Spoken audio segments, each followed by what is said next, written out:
ನಮಸ್ಕಾರ. ಭಾವನಾ ವಾರ್ತೆಗೆ ಸ್ವಾಗತ. ನಾನು ಉಷಾ ಭವಾನಿ ಶಂಕರ್. ವಾರ್ತೆಗಳ ವಿವರ.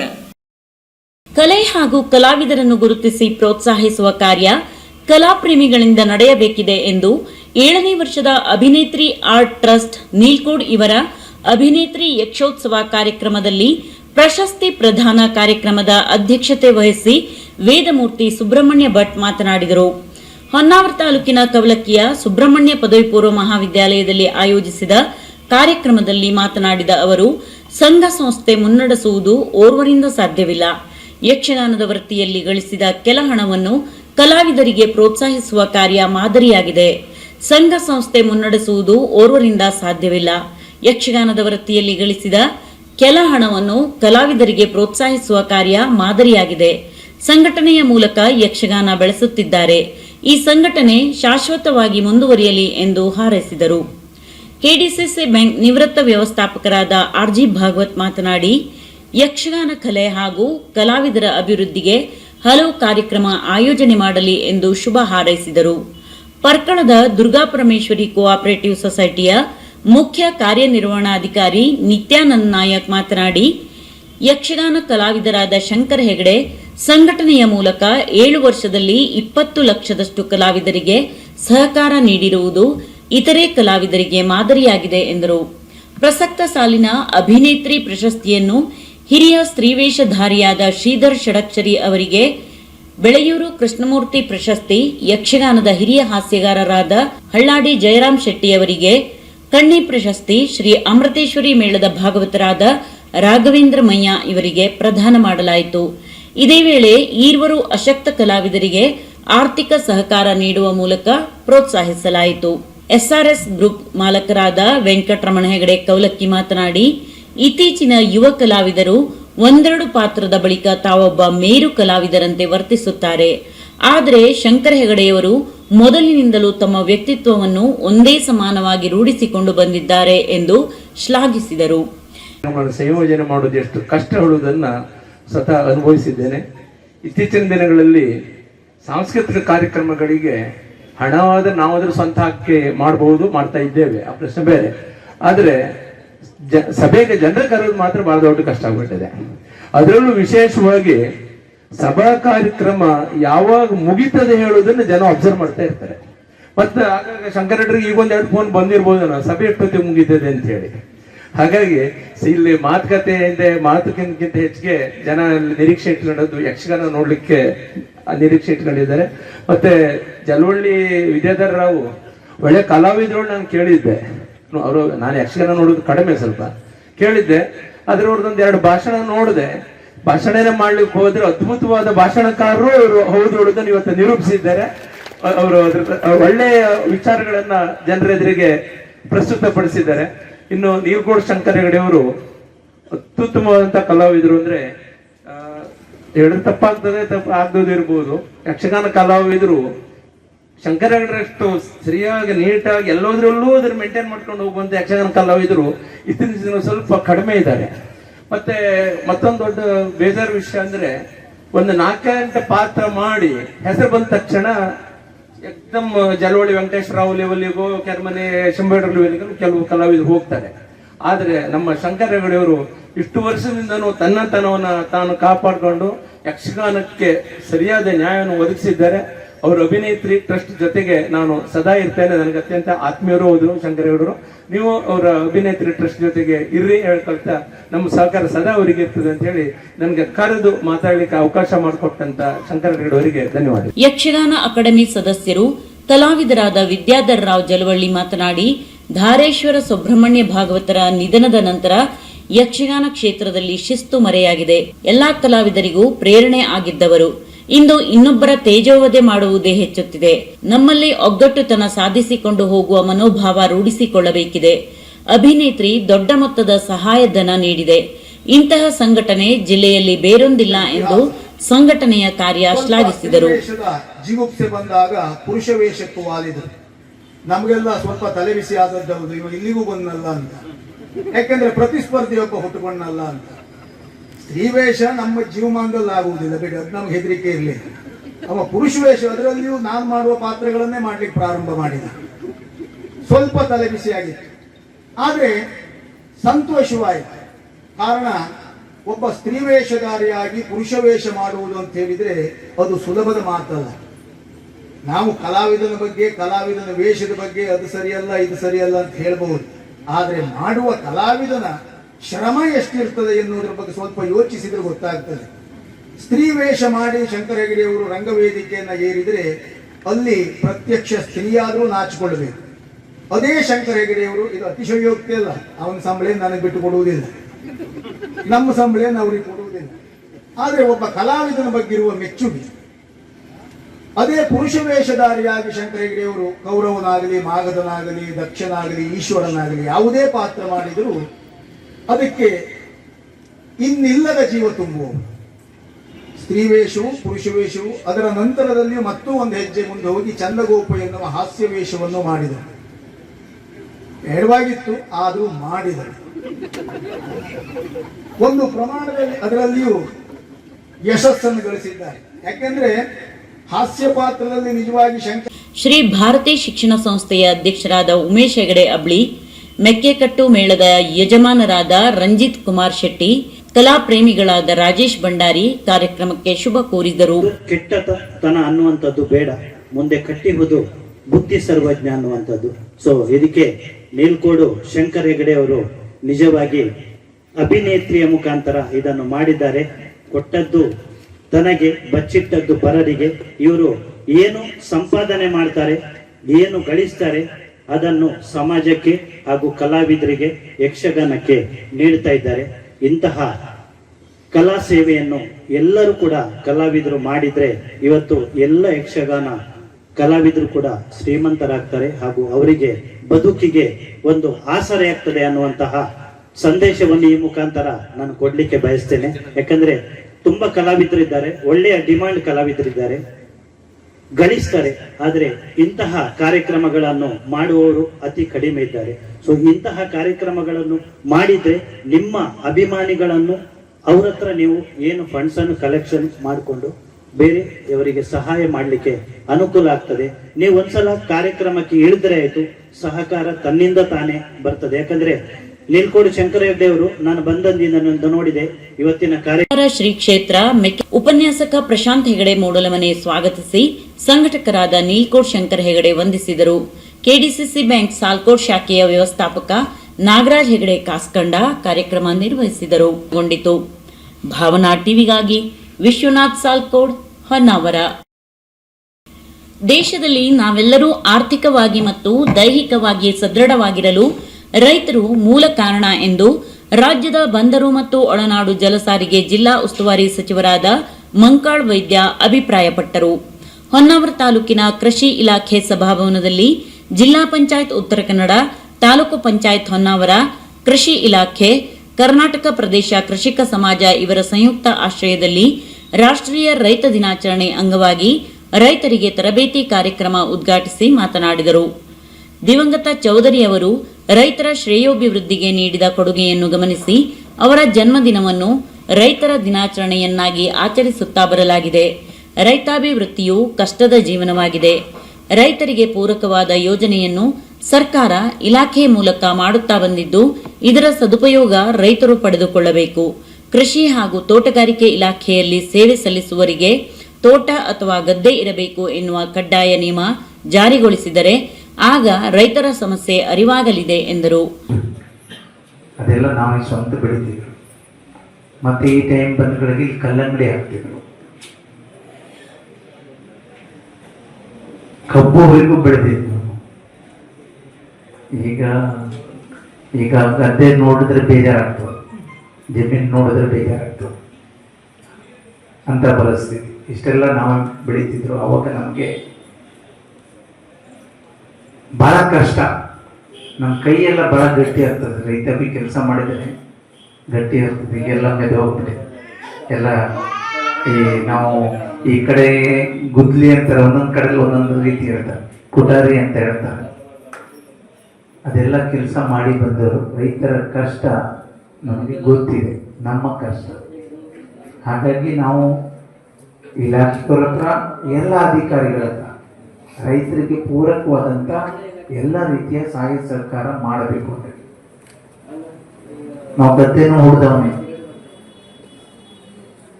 ಆ ಕಷ್ಟ ಏನು ಅಂತೇಳಿ ಗೊತ್ತು. ರೈತರು ಇಲ್ಲ ಅಂತಾದ್ರೆ, ರೈತರು ಬೆಳಿಲಿಲ್ಲ ಅಂತಾದ್ರೆ ನಾವು ಮತ್ತೇನು ತಿನ್ಲಿಕ್ಕೆ ಆಗುದಿಲ್ಲ. ನಮ್ಮ ಹತ್ರ ಹಣ ಇದ್ದದ್ದು ತಿನ್ಲಿಕ್ಕೆ ಆಗುದಿಲ್ಲ, ಅಥವಾ ಏನೇ ಇದ್ರು ಬಂಗಾರ ಇದ್ರು ತಿನ್ಲಿಕ್ಕೆ ಆಗೋದಿಲ್ಲ. ರೈತರು ಬೆಳೆದಿದ್ದು ಮಾತ್ರ ತಿನ್ಲಿಕ್ಕೆ ಅವಕಾಶ ಮಾಡಿಟ್ಟಿದ್ದಾನೆ ನಮ್ಮ ಸೃಷ್ಟಿಕರ್ತ ದೇವರು. ಇದು ಬಹಳ ಮುಖ್ಯ.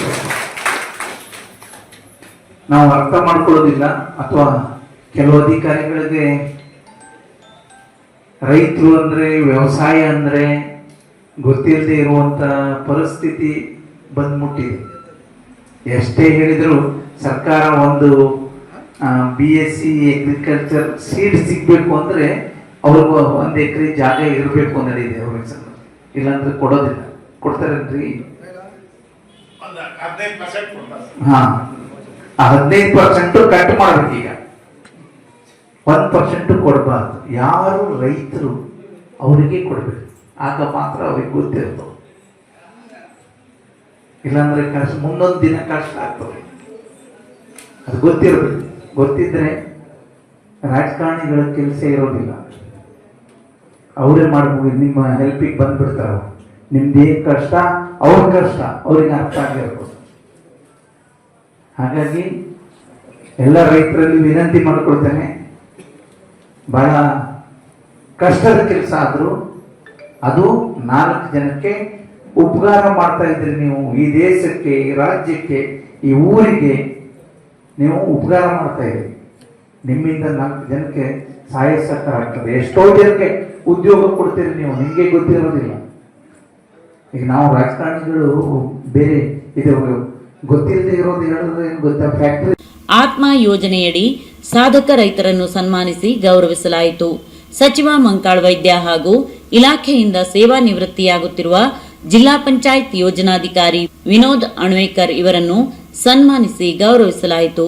ಸಹಾಯಕ ಕೃಷಿ ನಿರ್ದೇಶಕರಾದ ಪಾಂಡಪ್ಪ ಲಂಬಾಣಿ ಪ್ರಾಸ್ತಾವಿಕವಾಗಿ ಸರ್ಕಾರದ ಯೋಜನೆಯನ್ನು ರೈತರಿಗೆ ತಿಳಿಸುವುದು ಈ ಕಾರ್ಯಕ್ರಮದ ಮುಖ್ಯ ಉದ್ದೇಶವಾಗಿದೆ ಎಂದು ಇಲಾಖಾವಾರು ಸೌಲಭ್ಯಗಳನ್ನು ತಿಳಿಸಿದರು.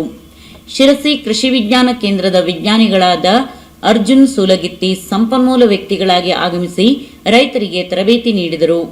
ವೇದಿಕೆಯಲ್ಲಿ ತಾಲೂಕಾ ಪಂಚಾಯತ್ ಕಾರ್ಯನಿರ್ವಹಣಾಧಿಕಾರಿ ಚೇತನ್ ಕುಮಾರ್, ಗ್ಯಾರಂಟಿ ಯೋಜನಾ ಸಮಿತಿ ಅಧ್ಯಕ್ಷ ಅಣ್ಣಪ್ಪ ನಾಯ್ಕ್, ರೈತ ಸಂಘದ ತಾಲೂಕು ಘಟಕದ ಅಧ್ಯಕ್ಷ ಅರುಣ್ ನಾಯ್ಕ್, ಪಶು ಇಲಾಖೆಯ ಡಾಕ್ಟರ್ ಬಸಪ್ಪ, ತೋಟಗಾರಿಕಾ ಇಲಾಖೆಯ ಅಧಿಕಾರಿ ಸೂರ್ಯಕಾಂತ್ ವಡೇರ, ಕೃಷಿ ಅಧಿಕಾರಿ ಪುನೀತಾ SB, ಇಲಾಖೆಯ ಅಧಿಕಾರಿಗಳು ಇದ್ದರು. ಯುವಜನ ಸೇವಾ ಕ್ರೀಡಾಧಿಕಾರಿ ಸುದೀಶ್ ನಾಯ್ಕ್ ಕಾರ್ಯಕ್ರಮ ನಿರ್ವಹಿಸಿದರು. Bhavana ಟಿವಿಗಾಗಿ Vishwanath ಸಾಲ್ಕೋಡ್, Honnavar.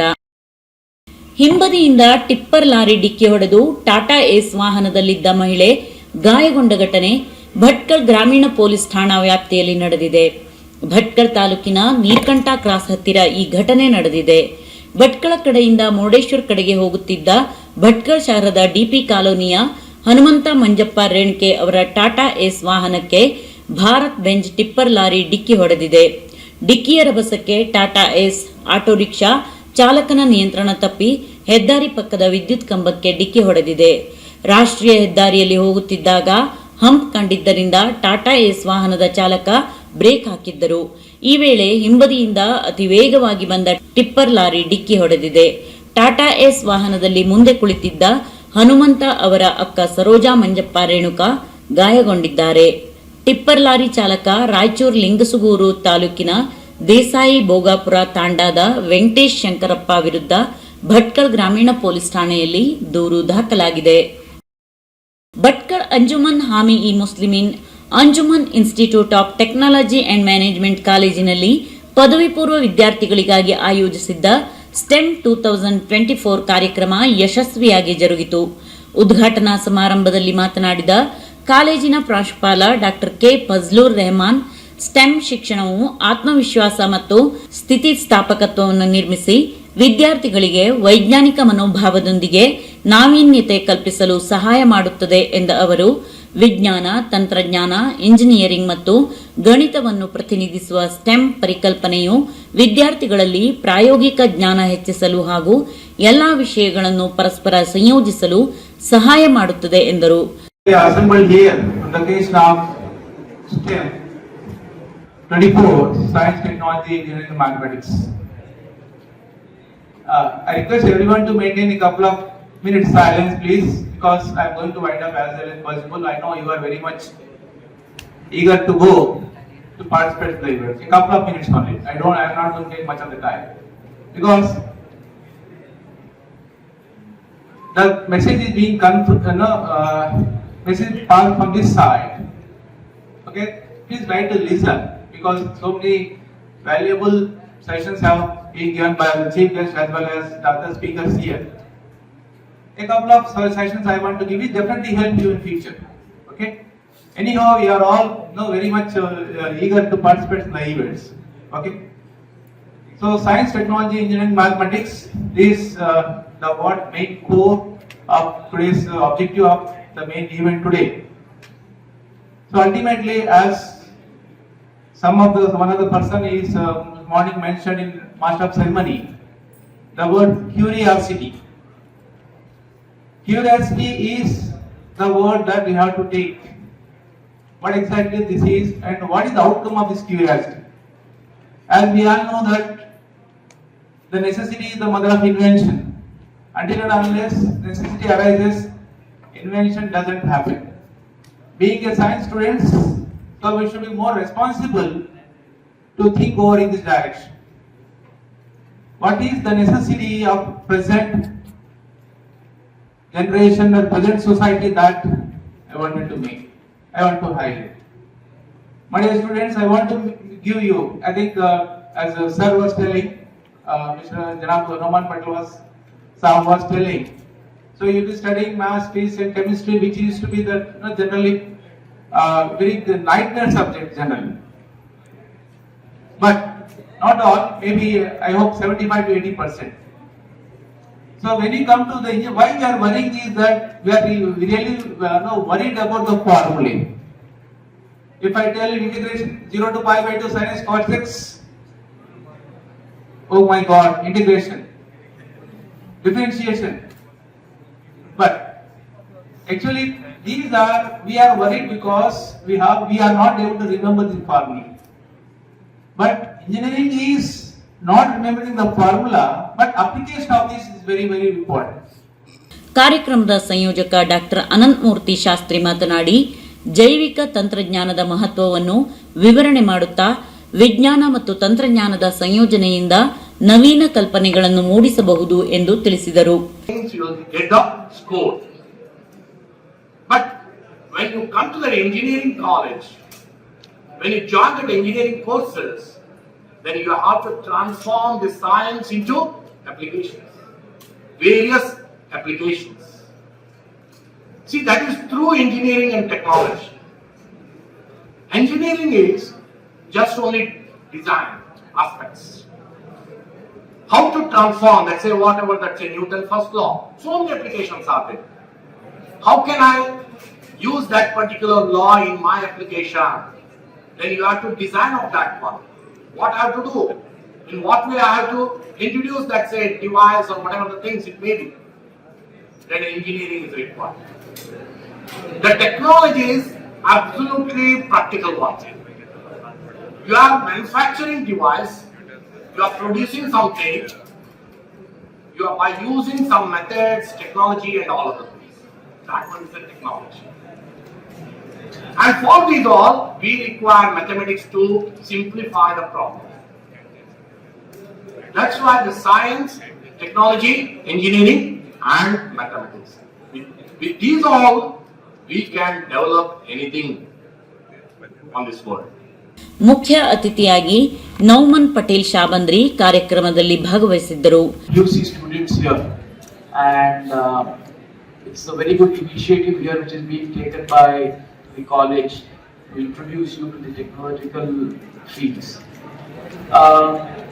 My I'm not a very good speaker or any kind of person who can give speeches, but definitely what I see here is which makes me happy to see that there's a lot of female students out here who have come to join in the event and basically try to understand what the technological engineering field is about. And I urge them basically to continue on this. I think most of you, everybody is from second PU, right? Or first PU also are there. All second PU students? Okay. So this is one of the turning points in your life, because what I have seen right now is one of the main important junctions in your career is the second PU, wherein whatever is, and in my opinion also is one of the toughest, right? I mean, because engineering, once you join it, it just goes along and you can pick it up. But one of, I think, toughest phases of studying is the second PU. I felt it. So what happens is once you get into the engineering, what we felt was this was the same continuation of those subjects, but basically in detail, and maybe the portions were more divided, so we could concentrate more on the things. And so this was what I felt was happening with us. I don't know, now the syllabus and things might have changed a lot. Anyways, so I won't take much of your time, and let's continue on to the main events. Thank you very much. Registrar professor Zahid Karoori ವೇದಿಕೆಯಲ್ಲಿದ್ದರು. Professor Quratulain ಸ್ವಾಗತಿಸಿದರು. Professor Srishaila Bhat ವಂದಿಸಿದರು. ರಾಜ್ಯದ ವಿವಿಧ ಪದವಿ ಪೂರ್ವ ಕಾಲೇಜುಗಳಿಂದ 450ಕ್ಕೂ ಹೆಚ್ಚು ವಿದ್ಯಾರ್ಥಿಗಳು ಭಾಗವಹಿಸಿದ್ದರು. ಈಗ ಒಂದು ಚಿಕ್ಕ ವಿರಾಮ. ವಿರಾಮದ ನಂತರ ಭಾವನಾ ವಾರ್ತೆ ಮುಂದುವರಿಯುತ್ತದೆ. ಭಟ್ಕಳ ತಾಲೂಕಿನ ಶಿರಾಲಿ ಸಾರದಹೊಳೆಯ ಶ್ರೀ ಹಳೆಕೋಟೆ ಹನುಮಂತ ದೇವಸ್ಥಾನದಲ್ಲಿ 3ನೇ ವರ್ಷದ ಧನುರ್ಮಾಸ ಕಾರ್ಯಕ್ರಮ ಡಿಸೆಂಬರ್ 16ರಿಂದ ಪ್ರಾರಂಭವಾಗಿ ಜನವರಿ 14ರಂದು ಮುಕ್ತಾಯಗೊಳ್ಳಲಿದೆ. ಪ್ರತಿದಿನ ಬೆಳಿಗ್ಗೆ 3:30ರಿಂದ ಭಜನಾ ಕಾರ್ಯಕ್ರಮ ಪ್ರಾರಂಭವಾಗಿ 4 ಗಂಟೆಯಿಂದ ಅಭಿಷೇಕ ನಡೆಯಲಿದೆ. 5:15ಕ್ಕೆ ಮಹಾಮಂಗಳಾರತಿ ನಡೆದು 5:30ಕ್ಕೆ ಧನುರ್ಮಾಸ ಪೂಜಾ ಕಾರ್ಯಕ್ರಮ ಮುಗಿಯಲಿದೆ. ಭಕ್ತಾದಿಗಳು ಹೆಚ್ಚಿನ ಸಂಖ್ಯೆಯಲ್ಲಿ ಧನುರ್ಮಾಸ ಪೂಜಾ ಕಾರ್ಯಕ್ರಮದಲ್ಲಿ ಭಾಗವಹಿಸಿ ದೇವರ ಕೃಪೆಗೆ ಪಾತ್ರರಾಗಬೇಕಾಗಿ ವಿನಂತಿ. ಸರ್ವರಿಗೂ ಆದರದ ಸ್ವಾಗತ ಕೋರುವವರು ಮೊಕ್ತೇಸರರು, ಅಧ್ಯಕ್ಷರು ಹಾಗೂ ಸರ್ವ ಸದಸ್ಯರು. ಸಾರದಹೊಳೆ ಶ್ರೀ ಹಳೆಕೋಟೆ ಹನುಮಂತ ದೇವಸ್ಥಾನ, ಶಿರಾಲಿ, ತಾಲೂಕ್ ಭಟ್ಕಳ. ಆಂಜನೇಯನೇ ಆಂಜನೇಯನೇ.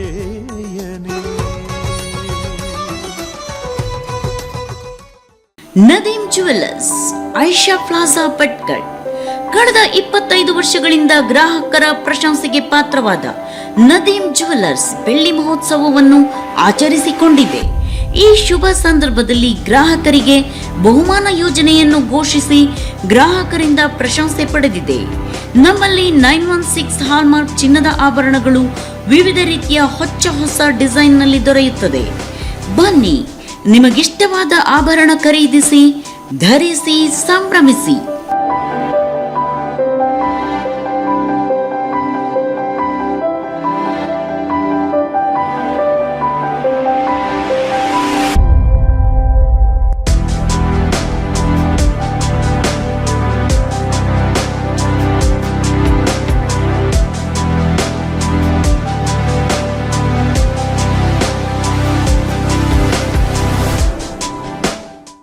पूज्याय राघवेन्द्राय सत्यधर्म ಶ್ರೀ ರಾಘವೇಂದ್ರ ಜ್ಯೋತಿಷ್ಯಾಲಯ, ಪಂಡಿತ್ PR ಶಾಸ್ತ್ರಿ ಶ್ರೀ ಕ್ಷೇತ್ರ ಮಂತ್ರಾಲಯದಲ್ಲಿ ಗುರು ದೀಕ್ಷೆಯನ್ನು ಪಡೆದು ಕೇರಳದ ಸರ್ವಶಕ್ತಿಯನ್ನು ಸಿದ್ಧಿಪಡಿಸಿಕೊಂಡ ಏಕೈಕ ವಂಶ ಪಾರಂಪರ್ಯ ಜ್ಯೋತಿಷ್ಯರು ಇವರು. ನಿಮ್ಮ ಹಸ್ತರೇಖೆ, ಮುಖಲಕ್ಷಣ, ಜಾತಕ, ಕುಂಡಲಿ ನೋಡಿ ಸಂಪೂರ್ಣ ಭವಿಷ್ಯ ತಿಳಿಸುತ್ತಾರೆ.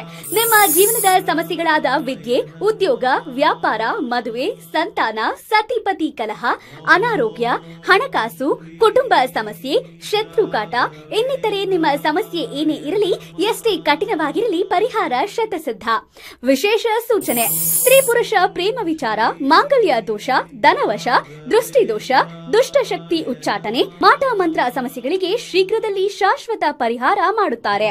ಕಾಯಂ ವಿಳಾಸ: ತಾಲೂಕ್ ಪಂಚಾಯತ್ ಸಂಕೀರ್ಣ, shop number 10, new English school ರಸ್ತೆ, SBI ಬಜಾರ್ ಬ್ಯಾಂಕ್ ಪಕ್ಕದಲ್ಲಿ, ಭಟ್ಕಳ. ಮೊಬೈಲ್ ಸಂಖ್ಯೆ 9880992267. ವಿರಾಮದ ನಂತರ ಮತ್ತೆ ಭಾವನಾ ವಾರ್ತೆಗೆ ಸ್ವಾಗತ.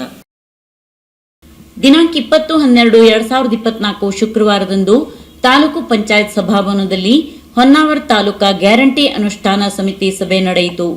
ಸಭೆಯಲ್ಲಿ ಗ್ಯಾರಂಟಿ ಯೋಜನೆಗಳಾದ ಅನ್ನಭಾಗ್ಯ, ಶಕ್ತಿ, ಗೃಹಲಕ್ಷ್ಮಿ, ಗೃಹ ಜ್ಯೋತಿ, ಯುವ ನಿಧಿ ಯೋಜನೆಗಳ ಕುರಿತು ಅಧಿಕಾರಿಗಳಿಂದ ಮಾಹಿತಿ ವರದಿ ಪಡೆಯಲಾಯಿತು. ಗ್ಯಾರಂಟಿ ಯೋಜನೆಗಳ ಅನುಷ್ಠಾನ ಸಮಿತಿ ಅಧ್ಯಕ್ಷರಾದ ಅಣ್ಣಪ್ಪ ಎಂ ನಾಯ್ಕ್ ಇವರು ಮಾತನಾಡಿ, ಗ್ಯಾರಂಟಿ ಯೋಜನೆಗಳಿಂದ ಕೊಳ್ಳುವ ಸಾಮರ್ಥ್ಯ ಹೆಚ್ಚಾಗಿದ್ದು ಹಣಕಾಸಿನ ತೊಂದರೆ ದೂರವಾಗಿದ್ದು ಹರ್ಷಿತರಾಗಿದ್ದಾರೆ ಎಂದರು. ನಾವೆಲ್ಲ ಒಟ್ಟಾಗಿ ನೈಜ ಫಲಾನುಭವಿಗಳು ಯೋಜನೆಯಿಂದ ವಂಚಿತರಾಗದಂತೆ ಕೆಲಸ ನಿರ್ವಹಿಸಬೇಕೆಂದು ಕೆಲವು ನಿರ್ದೇಶನಗಳನ್ನು ನೀಡಿದರು.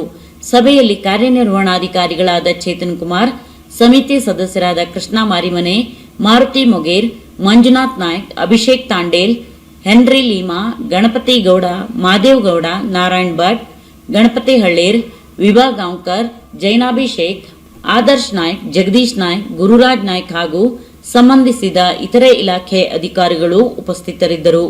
ತಾಲೂಕು ಪಂಚಾಯತ್ ವ್ಯವಸ್ಥಾಪಕರಾದ ರಾಮ ಭಟ್ ಸ್ವಾಗತಿಸಿ ವಂದಿಸಿದರು. ಅರಣ್ಯ ಹಕ್ಕು ಕಾಯ್ದೆ ಅಡಿಯಲ್ಲಿ ಅರಣ್ಯವಾಸಿಗಳ ಸಾಗುವಳಿಗೆ ಸಂಬಂಧಿಸಿದ ಜಿಪಿಎಸ್ ಸರ್ವೆಯ ನಕಾಶೆಗೆ ಯಾವುದೇ ಕಾನೂನು ಮಾನ್ಯತೆ ಇಲ್ಲ. ಜಿಲ್ಲಾದ್ಯಂತ ಅರಣ್ಯವಾಸಿಯ ಸುಮಾರು 50,000ಕ್ಕೂ ಮಿಕ್ಕಿ ಜಿಪಿಎಸ್ ದಾಖಲೆಗಳು ಅತಂತ್ರವಾಗಲಿದೆ ಎಂಬ ಆತಂಕದ ಅಂಶ ಬೆಳಕಿಗೆ ಬಂದಿದೆ ಎಂದು ರಾಜ್ಯ ಅರಣ್ಯ ಭೂಮಿ ಹಕ್ಕು ಹೋರಾಟಗಾರರ ವೇದಿಕೆಯ ಅಧ್ಯಕ್ಷ ರವೀಂದ್ರ ನಾಯ್ಕ್ ಅವರು ಹೇಳಿದರು. ಅವರು ಇಂದು ಶಿರಸಿ ಅರಣ್ಯ ಭೂಮಿ ಹಕ್ಕು ಹೋರಾಟಗಾರರ ವೇದಿಕೆಯ ಕಾರ್ಯಾಲಯದಲ್ಲಿ ಅರಣ್ಯ ಇಲಾಖೆಯವರು ಕಾನೂನು ಮಾನ್ಯತೆ ಇಲ್ಲದ ಸಾವಿರಾರು ಜಿಪಿಎಸ್ ನಕಾಶೆಯನ್ನು ಪ್ರದರ್ಶಿಸುತ್ತಾ ಹೇಳಿದ್ದಾರೆ. ಅರಣ್ಯ ಹಕ್ಕು ಕಾಯ್ದೆ ಕೇಂದ್ರ ಮತ್ತು ರಾಜ್ಯ ಸರ್ಕಾರದ ಆದೇಶ, ಸುತ್ತೋಲೆ ಮತ್ತು ಕಾನೂನಿನ ಮಾನದಂಡದ ಹೊರತಾಗಿ ಜಿಪಿಎಸ್ ನಕಾಶೆ ತಯಾರಿಸಿ ಅರಣ್ಯವಾಸಿಯ ಪ್ರಕರಣದ ಕಡತದಲ್ಲಿ ಸೇರಿಸಲಾಗಿದೆ. ವಲಯ ಅರಣ್ಯ ಅಧಿಕಾರಿ, ಕಂದಾಯ ಅಧಿಕಾರಿ, ಅರಣ್ಯ ಹಕ್ಕು ಸಮಿತಿ ದೃಢೀಕರಣವಿಲ್ಲದ ಜಿಪಿಎಸ್ ನಕಾಶೆಗೆ ಕಾನೂನು ಮಾನ್ಯತೆ ಇರುವುದಿಲ್ಲ ಎಂದು ಅವರು ಈ ಸಂದರ್ಭದಲ್ಲಿ ಹೇಳಿದರು. ಮಂಜೂರಿ ಪ್ರಕ್ರಿಯೆಯಲ್ಲಿ ಅಪೂರ್ಣ ಜಿಪಿಎಸ್ ನಕಾಶೆ ಅರಣ್ಯ ಹಕ್ಕು ಸಮಿತಿಗಳ ಸ್ವೀಕಾರ ಅರ್ಹ ದಾಖಲೆಯಾಗಿದ್ದು ಇರುವುದಿಲ್ಲ.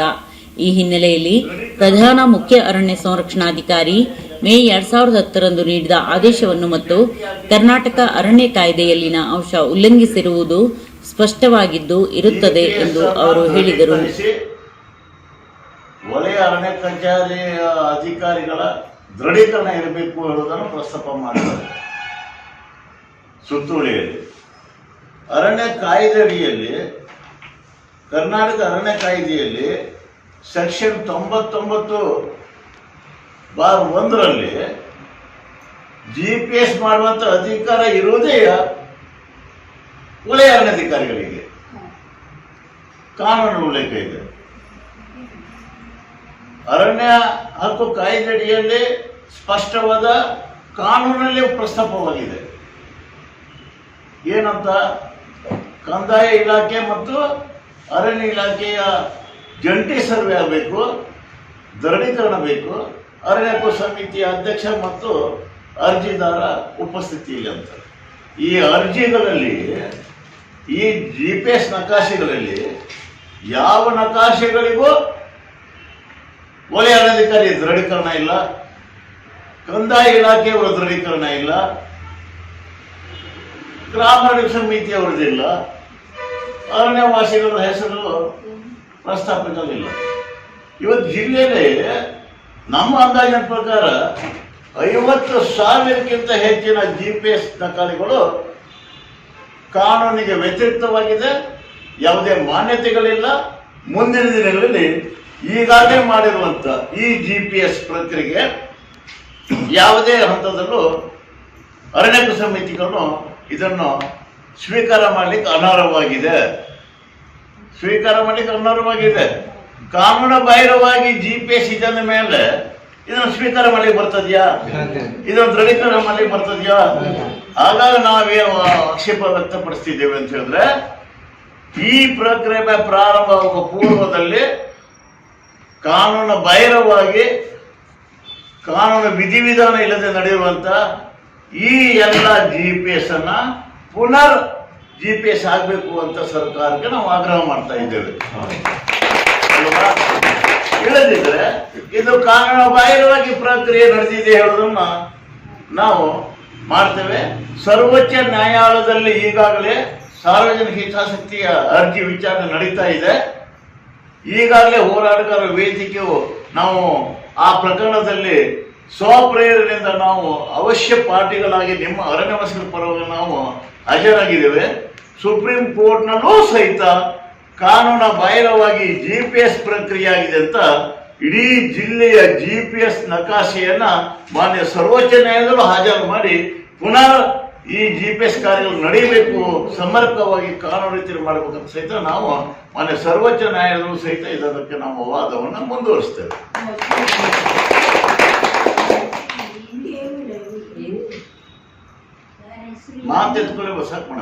ಜಿಲ್ಲಾ ಸಂಚಾಲಕ ಇಬ್ರಾಹಿಂ ಗೌಡಳ್ಳಿ, ಪ್ರಮುಖರಾದ ರಮೇಶ್ ಮರಾಠಿ, ಗಂಗೂಬಾಯಿ ರಜಪೂತ್, ನಾಗರಾಜ್ ದೇವಸ್ಥಲ್, ರಾಘವೇಂದ್ರ ಶೆಟ್ಟಿ, ನವೀನ್ ಜೈನ್, ಶಿವು ಮರಾಠಿ, ಗಣಪಗೌಡ, ಯಶೋಧ, ಕಲ್ಪನಾ ಪಾವಸ್ಕರ್, ಅಬ್ದುಲ್ ರಫೀಕ್, ಗಪಾರ್ ಮುಂತಾದವರು ಉಪಸ್ಥಿತರಿದ್ದರು.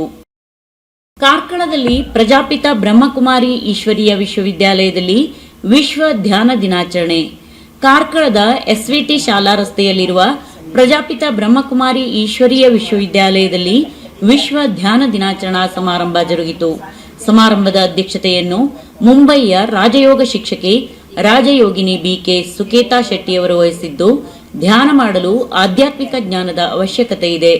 ಮೊತ್ತ ಮೊದಲು ನಾನು ಯಾರು, ಪರಮಾತ್ಮ ಯಾರು ಎಂಬುದನ್ನು ಅರಿತು ಧ್ಯಾನ ಮಾಡುವುದರಿಂದ ಪರಮಾತ್ಮ ಪ್ರೀತಿ ಪಡೆಯಲು ಸಾಧ್ಯ. ಪ್ರತಿದಿನ ಧ್ಯಾನಾಭ್ಯಾಸದಿಂದ ಆಂತರಿಕ ಶಾಂತಿ, ಜಾಗತಿಕ ಸದ್ಭಾವನೆ, ಮಾನಸಿಕ ಸ್ಪಷ್ಟತೆ, ಒತ್ತಡದಿಂದ ಮುಕ್ತಿಯ ಜೊತೆಗೆ ಆರೋಗ್ಯ ಲಾಭ ಹಾಗೂ ಭಾವನಾತ್ಮಕ ಸ್ಥಿರತೆಯೊಂದಿಗೆ ಸಂಬಂಧದಲ್ಲಿ ಸುಧಾರಣೆಯಾಗುತ್ತದೆ ಎಂದರು. ಭಗವಂತ ಕರೆಯುವಾಗ ಈ ಭಗವಂತನ ಅವನೊಂದು ಮಾತು ಕೊಟ್ಟಿದ್ದ, ನಾನು 5,000 ವರ್ಷದಿಂದ ಮಾತು ಕೊಟ್ಟಿದ್ದ, ಭರವಸೆ ಕೊಟ್ಟಿದ್ದ, ಧರ್ಮಗಾನ ಭಕ್ತನೇ ಅಂತ. ಹಾಗೆ ಭಗವಂತನ ಅವತರಣೆ ಈ ಭೂಮಿಯಲ್ಲಿ ಆಗಿದೆ. ಎಷ್ಟೋ ಮಂದಿಗೆ ಗೊತ್ತೇ ಆಗಿಲ್ಲ, ಇನ್ನು ಬರ್ತಾನೆ ಕಾಯ್ತಿದ್ದಾರೆ. ಬಂದದ್ದು ಆಯ್ತು, ಹೋಗ್ಲಿಕ್ಕೆ ರೆಡಿನೂ ಆಯ್ತು. ಸ್ವಲ್ಪ ಬೇಗ ಕೈ ಮುಟ್ಟಿದ್ದೀವಿ. ಏನ್ ಭಗವಂತ ಕಾರ್ಯ ಮಾಡ್ತಾ ಇದ್ದಾನೆ, ಭಗವಂತ ನಮ್ಗೆ ಏನ್ ಕೊಡ್ತಾನೆ ಅನ್ನೋದನ್ನ ತಿಳ್ಕೊಳ್ಳಿ. ಅಕ್ಕವನ್ನ ತಿಳ್ಕೊಂಡ್ರು, ನಮ್ಮಿಂದ ಆದಷ್ಟು ಏನೋ ಲಲಿತ ಸೇವೆ ಭಗವಂತನ ವಿಶ್ವ ಪರಿವರ್ತನೆ ಕಾರ್ಯದಲ್ಲಿ ಮಾಡ್ತಾ ಇದ್ದಾರೆ. ಖುಷಿ ಆಯ್ತು. ನಮ್ಗೆ ಇದರಲ್ಲಿ ಪುರ ಗೊತ್ತಿರ್ಲಿಲ್ಲ, ಸ್ವಲ್ಪ ಗೊತ್ತಿತ್ತು. ಇವತ್ತು ಕೂಡ ನಿಮ್ಮಿಂದಾಗಿ ಎಲ್ಲ ಮುಚ್ಚಿದ್ರು ಅವರು. ಶಾಂತಿ, ಧನ್ಯವಾದಗಳು ಮತ್ತೊಮ್ಮೆ.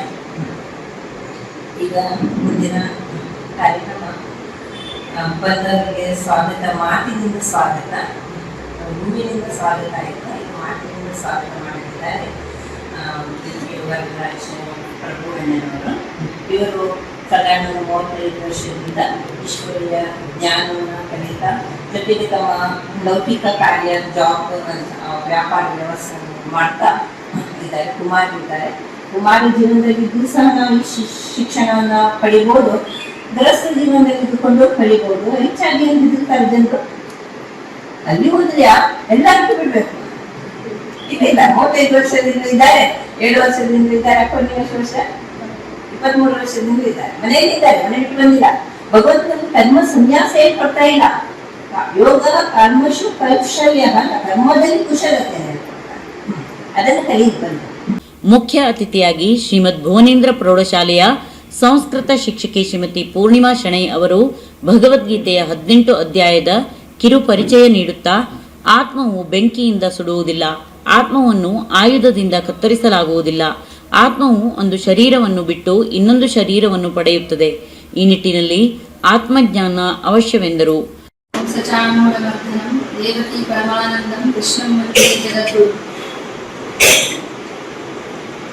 ಈ ದಿನ ನಾನು ಇಲ್ಲಿ ನಿಲ್ಲಲಿಕ್ಕೆ ಕಾರಣ, ಮೊನ್ನೆ ನಾನು ಶಾಲೆಯಿಂದ ಹೊರಗೆ ಬರ್ಬೇಕಂದ್ರೆ ಸ್ಮಿತಾ ಅಕ್ಕ ಅವರು ಮತ್ತೆ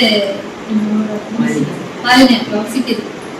ಅವರು ನೀವು ಭಗವದ್ಗೀತೆಯ ಬಗ್ಗೆ ಸ್ವಲ್ಪ ಹೇಳಬೇಕು ಅಂತ ಹೇಳಿ ನನಗನಿಸ್ತು, ಎಲ್ಲ ನಿಮಗೆಲ್ಲ ಗೊತ್ತಿರುವಂತಹದ್ದೇ.